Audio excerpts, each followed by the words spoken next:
Hello മക്കളെ, ഇന്ന് മറ്റൊരു അടിപൊളി ക്രാഫ്റ്റ് ആയിട്ടാണ് ഞാൻ വന്നിട്ടുള്ളത് കേട്ടോ. ഇതുപോലെ ഒരു കാർഡ് ബോർഡും കുറച്ച് കളർ A4 മാത്രം മതി ഇങ്ങനെ ഒരു ക്രാഫ്റ്റ് ചെയ്യാൻ. നമുക്ക് ഇതാ ഇങ്ങനെ ഒരു ഫോട്ടോ കണ്ടപ്പോൾ തന്നെ മനസ്സിലായില്ലേ എന്താ ചെയ്യാൻ പോകുന്നതെന്ന്. അത് നമ്മളൊരു ഫോട്ടോ ഫ്രെയിം ആട്ടോ ചെയ്യാൻ പോകുന്നത്.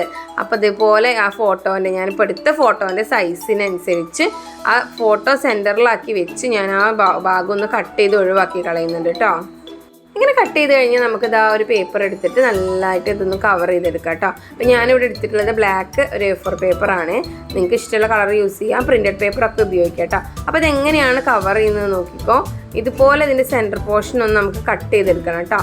ഇനി കട്ട് ചെയ്തെടുത്തിട്ട് അത് നമ്മൾ അങ്ങോട്ടും ഇങ്ങോട്ടുമായിട്ട് 4 ഭാഗം ഇങ്ങനെ വെട്ടിക്കൊടുത്ത് നമ്മൾ ഒട്ടിച്ചു കൊടുക്കാം കേട്ടോ. നന്നായിട്ട് കവർ ചെയ്തെടുക്കാം. നമുക്ക് ഫുള്ളായിട്ട് കവർ ചെയ്യുന്ന പേപ്പർ ഉണ്ടെങ്കിൽ സുഖമാണ്, നല്ല വൃത്തിയായിട്ട് ചെയ്യാം. അപ്പോൾ ഈ ഒരു പേപ്പർ ഇത്ര കവറിങ്ങേ വരുന്നുള്ളൂ കേട്ടോ. അപ്പോൾ നമ്മൾ ഫുള്ളായിട്ട് കവർ ചെയ്യുന്ന വലിയൊരു ചാർട്ട് പേപ്പറൊക്കെ യൂസ് ചെയ്തിട്ട് നമുക്ക് ഫുള്ളായിട്ട് കവർ ചെയ്തെടുക്കാം. അപ്പോൾ നല്ല വൃത്തിയായിട്ട് ഇതാ കവർ ചെയ്ത് നമ്മൾ ഫ്രെയിമിൻ്റെ കവറിങ് കഴിഞ്ഞു. ഇനി ഞാനിത് ഡെക്കറേറ്റ് ചെയ്യാൻ വേണ്ടിയിട്ട് കുറച്ച് ഫ്ലവേഴ്സ് ഉണ്ടാക്കാമെന്ന് വിചാരിച്ചു. അപ്പോൾ ഞാനിതൊരു പിങ്കും ബ്ലൂവും കളർ പേപ്പേഴ്സ് യൂസ് ചെയ്തിട്ടാണ് ഫ്ലവേഴ്സ് ഉണ്ടാക്കുന്നത് കേട്ടോ. അപ്പോൾ നിങ്ങൾക്ക് ഇഷ്ടമുള്ള കളേഴ്സൊക്കെ യൂസ് ചെയ്യാൻ നല്ല കോംബോ വെച്ചിട്ടൊക്കെ ചെയ്യും. എനിക്ക് പിങ്കും ബ്ലൂവും ഭയങ്കര ഇഷ്ടമായതുകൊണ്ട് ഞാൻ ഈ 2 കളേഴ്സും യൂസ് ചെയ്യണം കേട്ടോ.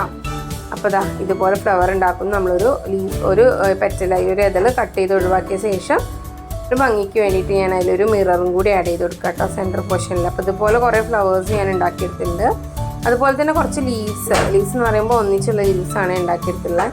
നമുക്കിതിൻ്റെ ബാക്ക് പോർഷൻ ഒന്ന് കവർ ചെയ്തെടുക്കണം. അപ്പോൾ ഇതുപോലെ മറ്റൊരു കാർഡ് ബോർഡ് എടുത്തു. നമ്മൾ വെട്ടി വെച്ചിട്ടുള്ള നമ്മൾ തയ്യാറാക്കി വെച്ചിട്ടുള്ള നമ്മൾ ഫ്രെയിമിനനുസരിച്ച് ഒരു കാർഡ് ബോർഡ് എടുത്തു. ഞാൻ അതൊന്ന് പിങ്ക് പേപ്പർ വെച്ച് കവർ ചെയ്യണം കേട്ടോ. അപ്പോൾ കവർ ചെയ്യുമ്പോൾ ഒരു നീറ്റ്നെസ് ഉണ്ടാവേ. അപ്പോൾ അതുപോലെ തന്നെ ബാക്ക് പോർഷൻ ഒന്ന് കവർ ചെയ്തെടുക്കുന്നുണ്ട്. ഇനി ഇത് കവർ ചെയ്ത ശേഷം നമുക്ക് ഇത് നമ്മുടെ ഫ്രെയിമിലേക്കൊന്ന് ഒട്ടിച്ചു കൊടുക്കാം. അപ്പോൾ ഇത് ഒട്ടിക്കുന്ന സമയത്ത് ശ്രദ്ധിക്കേണ്ട ഒരു കാര്യം എന്താണെന്നറിയോ, ഇതിന് 4 വശം ചേർത്ത് ഒട്ടിക്കരുത് കേട്ടോ. നമുക്ക് ഫോട്ടോ ഇടാനുള്ള ആ ഒരു ഭാഗം നമ്മൾ ഗമ്മേ ചെയ്യാൻ പാടില്ല, ഗമ്മ തൊടാൻ പാടില്ല. നമുക്ക് ഫോട്ടോ ഇറക്കി വെക്കാൻ കഴിയില്ല കേട്ടോ. അപ്പോൾ ഇതുപോലെ ഞാൻ ചെയ്തിട്ടുണ്ട്. ഇനി നമ്മൾ ഉണ്ടാക്കി വെച്ചിട്ടുള്ള ഫ്ലവേഴ്സും ലീവ്സൊക്കെ ഒന്ന് ഇതിലേക്ക് ഭംഗിയാക്കാൻ വേണ്ടിയിട്ട് ഒന്ന് ഒട്ടിച്ച് കൊടുക്കാം കേട്ടോ. അപ്പോൾ ഇതുപോലെ ഞാൻ കോർണറിലാണ് ചെയ്യുന്നത്, 2 കോർണറിലും ചെയ്യുന്നുണ്ട് കേട്ടോ.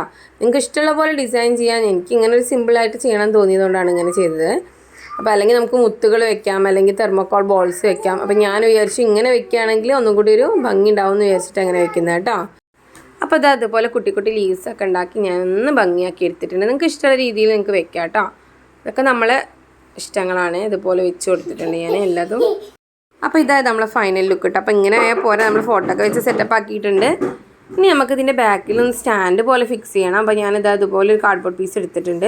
ഇതിൻ്റെ ഒരു ഭാഗം ഞാനൊന്ന് മടക്കി കൊടുത്തിട്ടുണ്ട്. അവിടെ കുറച്ച് ഗമ്മ് ചെയ്തിട്ട് നമ്മൾ ഈ ഫോട്ടോൻ്റെ ബാക്ക് സൈഡിൽ അങ്ങോട്ട് വെച്ച് കൊടുത്താൽ മതി. ഇത്രയേ ഉള്ളൂ നമ്മളെ സ്റ്റാൻഡിൻ്റെ പണി. സിമ്പിളാണ്, ഭയങ്കര സിമ്പിളായിട്ട് ചെയ്യാൻ പറ്റുന്നൊരു വർക്കാണത് കേട്ടോ. അപ്പോൾ ഇങ്ങനെ വെച്ചിട്ട് നമ്മളൊന്ന് ഉണങ്ങാനൊരു വെയിറ്റ് വെച്ച് ഉണക്കി കൊടുക്കണം കേട്ടോ. അതിന് ശേഷം നമുക്കിങ്ങനെ ഇതുപോലെ വെക്കാൻ പറ്റും. സിമ്പിളായിട്ട് നമുക്ക് ചെയ്യാൻ പറ്റുന്നൊരു ക്രാഫ്റ്റ് വർക്കാണ്. നിങ്ങൾക്ക് ഇഷ്ടപ്പെട്ടു എന്ന് ഞാൻ വിചാരിക്കുന്നു. ഇത് നിങ്ങൾക്ക് സിമ്പിളായിട്ട് നമ്മളെ ശാസ്ത്രമേളയ്ക്കൊക്കെ ചെയ്യാൻ പറ്റുന്നൊരു ക്രാഫ്റ്റ് തന്നെയാണ്. അപ്പോൾ ഇതിൻ്റെ സ്റ്റാൻഡ് ഒക്കെ എന്നൊരു പെർഫെക്റ്റ് ആയിട്ടാണ് നിൽക്കണം അല്ലേ. അപ്പോൾ നിങ്ങൾക്ക് ഈ വീഡിയോ തീർച്ചയായിട്ടും ഇഷ്ടമായിട്ടുണ്ടാവും എന്ന് വിചാരിക്കും. ഇഷ്ടമായിട്ടുണ്ടെങ്കിൽ തീർച്ചയായിട്ടും ലൈക്ക് ചെയ്യാനും ഷെയർ ചെയ്യാനും സബ്സ്ക്രൈബ് ചെയ്യാനും മറക്കരുത് കേട്ടോ. ഒന്ന് ലൈക്ക് അടിച്ച് കമൻറ്റ് ചെയ്ത് സപ്പോർട്ട് ചെയ്യണേ. നിങ്ങളെ സപ്പോർട്ട് പ്രതീക്ഷിച്ചുകൊണ്ട് അടുത്ത വീഡിയോ ഞാൻ ചെയ്യുന്നതായിരിക്കും. അതുവരെയ്ക്കും ബൈ ബൈ.